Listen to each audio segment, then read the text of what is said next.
전 세계 반도체 부족 사태가 악화될 조짐을 보이고 있습니다. 코로나 델타 바이러스가 동남아 공장들을 덮쳐 반도체 수급난이 계속되고 있기 때문인데요. 초조하게 상황을 지켜보던 미국이 결국 또 삼성에 SOS를 요청하고 나서 이목이 집중되고 있습니다. 반면 일본은 또 이번 회의에 참석하지 못하며 굴욕을 더하고 있습니다. 24일 워싱턴 포스트에 따르면 델타 변이 확산으로 동남아 지역에서 반도체 칩 조립 라인이 멈춘 상황입니다.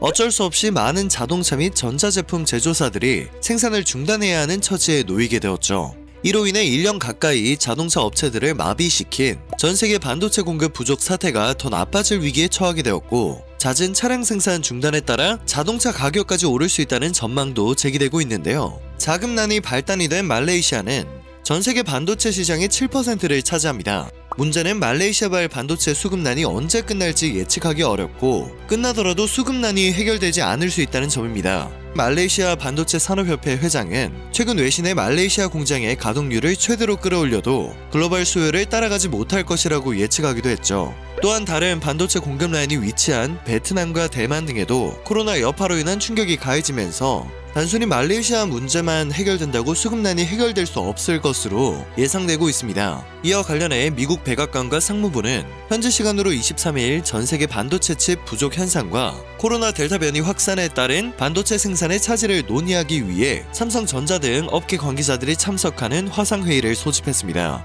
미국 백악관이 반도체 부족 문제를 해결하기 위해 이러한 회의를 소집한 것은 올해 들어서만 세 번째 있는 일입니다. 미국 정부에서 최근의 반도체 공급난을 얼마나 엄중하게 보고 있는지 알 수 있는 대목입니다. 참고로 현재 차량용 반도체 칩의 경우 자동차 제조사들은 더 많은 공급을 원하고 있지만, 스마트폰 업체들이 자신들의 반도체가 차량용으로 전용되는 것을 원치 않는 데다 차량용 반도체는 수지 타산이 맞지 않는 난관이 좀처럼 해결되지 않고 있습니다.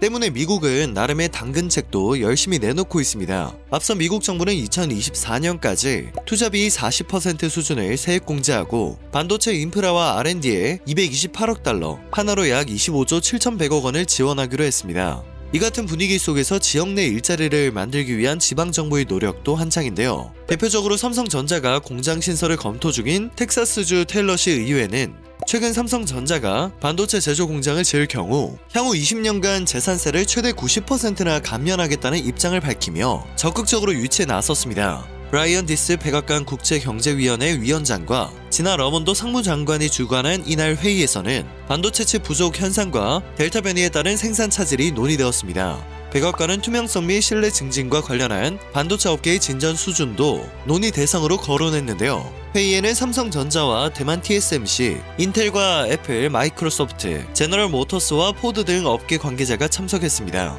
젠사키 백악관 대변인은 반도체 부족은 취임 이후 조 바이든 대통령에게 최우선 순위가 되어 왔다며 국내 제조 역량과 공급망 복원력을 키워나갈 것이라고 밝혔습니다. 또 반도체 부족에 따른 혼란이 미국 경제에 미치는 영향을 최소화하기 위해 파트너 및 동맹국과 협력하고 있다고 덧붙였는데요. 일본이 대규모 투자를 감행한 TSMC가 참석하긴 했으나 일본 기업은 주요 IT 기업 대표들이 참석한 자리에 참석하지 못했습니다. 반면 삼성전자의 경우 지난 4월과 5월 두 차례 열린 회의에 모두 참석을 했습니다. 그리고 백악관은 이날 홈페이지에 글을 올리고 전 세계 반도체 공급망에 대한 조기 경보 시스템을 구축했다고 밝혔습니다. 반도체 공급 중단을 조기에 감지하고 해당 기업들이 신속한 문제 해결 및 조정을 지원하겠다는 것이었죠. 그러나 앞서 외신들은 미국 상무부가 기업들의 반도체 부족 사태와 관련한 투명성을 요구할 것이라면서 45일 내로 재고와 주문, 판매 등과 관련한 자발적 정보 제출을 요청할 것이라고 전했습니다. 기업들은 내부 정보가 유출될 수 있다고 우려하는 것으로 알려졌죠. 당시 블룸버그 통신은 바이든 행정부가 국방물자 생산법을 동원해 기업의 정보 제출을 강제하는 방안을 검토하고 있다고도 보도를 했습니다.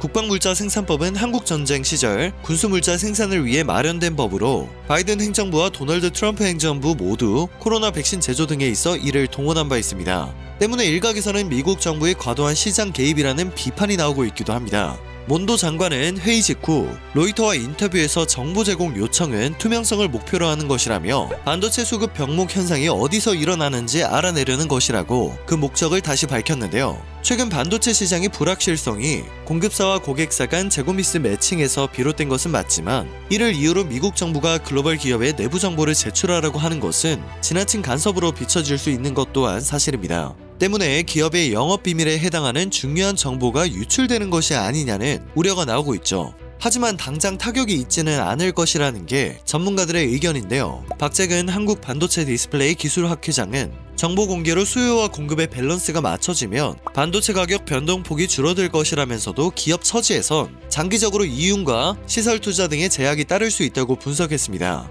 다만 미국이 45일을 언급했다는 점에 주목할 필요가 있다며 우리나라가 주로 생산하는 메모리 반도체는 생산기간이 2개월에서 4개월, 5개월까지 소요되는 반면 차량용 반도체는 1개월에서 1.5개월이 소요된다고 설명했습니다. 즉 미국 주력 산업인 자동차와 관련해 차량용 반도체 수급을 통제하려는 의도로 엿보인다는 것이죠. 그러나 우리나라는 삼성과 SK 하이닉스 모두 정보기술 IT 관련 반도체가 주력이고 차량용 반도체 생산량이 많지 않아 당장 피해를 볼 부분은 크지 않을 것이라고 설명했습니다. 안기현 한국반도체협회의 상무는 미국의 요구가 셧다운으로 수급이 원활하지 않은 기업들에 대한 압박 성격이라며 우리나라 기업은 타격이 작을 것이라고 내다봤습니다.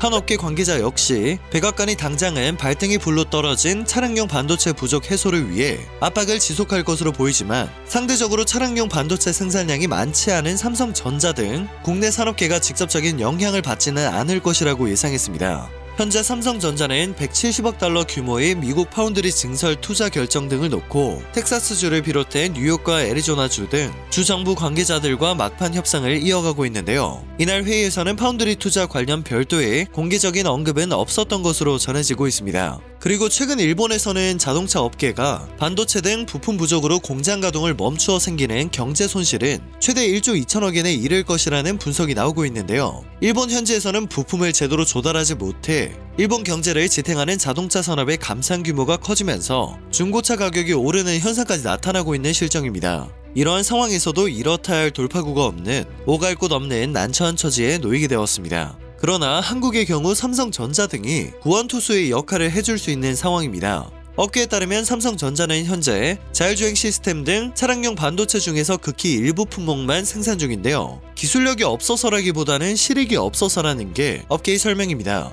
업계에 따르면 국내 반도체 설계 전문업체 텔레칩스는 지난 5월 독자 개발한 자동차용 마이크로 컨트롤러를 시장에 출시했고 삼성전자가 위탁 생산을 맡았습니다. 자동차용 마이크로 컨트롤러는 국내에서 전체 물량 가운데 97에서 98%를 수입에 의존하는 반도체입니다. 삼성전자도 단기간에 생산 물량을 배정하기는 어렵지만 완성차 업계의 요청이 있다면 생산을 검토해 볼 수 있다는 입장을 밝힌 상태입니다.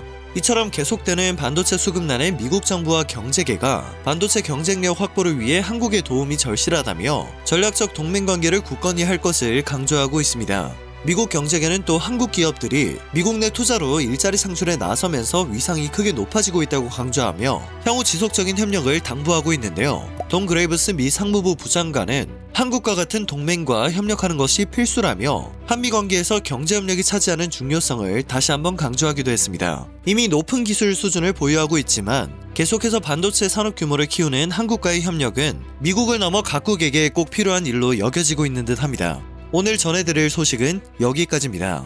영상이 정보가 되셨다면 그것만으로도 정말 감사드립니다. 늘 새롭고 유익한 뉴스를 전하는 로버튜브 되겠습니다.